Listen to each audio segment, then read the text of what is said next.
Good afternoon. My name is Tairanique. I'm a junior at UNCG, and today I'll be doing my first presentation on current events. I just want you to, for a second, to imagine that you're at home and you get a notification, let's say on Facebook, and you click on notification, and it's a post saying that you were mentioned, and you know it's your boss, and it's like, hey John, I just want to let you know that your services are no longer needed. Like, how would you feel about that? And that's one of the reasons why I want to talk to you today about improper communication. One of the things I feel like is proper communication is emails, letters, and memos. When using those type of communications, always make sure that you speak clearly and have a subject. Especially when you're using an email, make sure that you have something in the subject line so that the person can know what the message is about.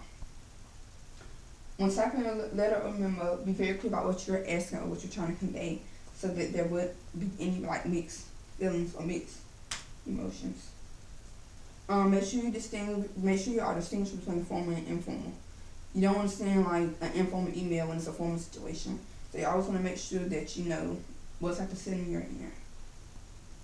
Make sure also that you're responding to the emails promptly, because you don't want to have people waiting a week for a reply when it could be something important, or the message you sent could have been important as well.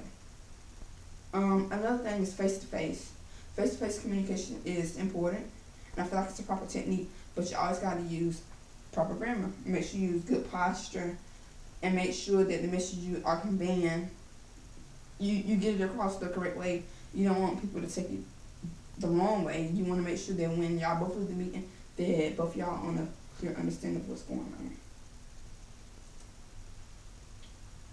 on. Be direct, be clear, and remain positive. Don't try to overtalk one another. Make sure you use your inside voices, and make sure you're actually listening. Make sure you're listening to understand, not just listening to reply. There's a big difference. Over the phone conversations, I think, is another proper technique, but it really depends on the type of conversation you're trying to have or what this situation is about. Again, use proper grammar and greet the person, and just get directly to the point.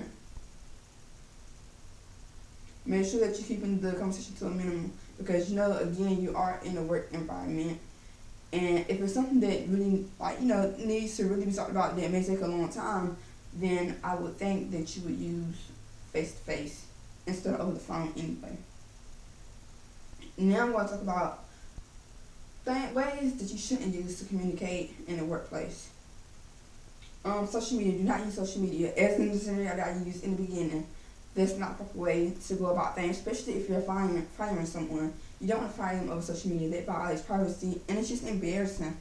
Like, you don't want anyone to do it to you, so like that's not a good way to communicate in the workplace. Now, if you're advertising something for like the workplace, I can see that being okay. But as far as like business related stuff, don't put that on social media, because it could be in violation to privacy as well, and it could just be embarrassing. Like, for instance, if you're finding somebody on social media.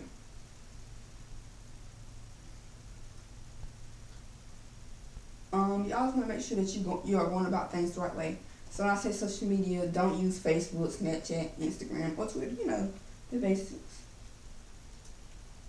Text messaging. Text messaging is also not a good way, because the text messaging is meant to be short and kind of like informal.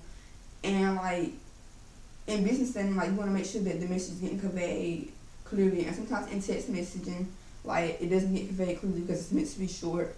And like you're not being formal and you're not using correct grammar, because you tend to use like little slang talk when you're texting.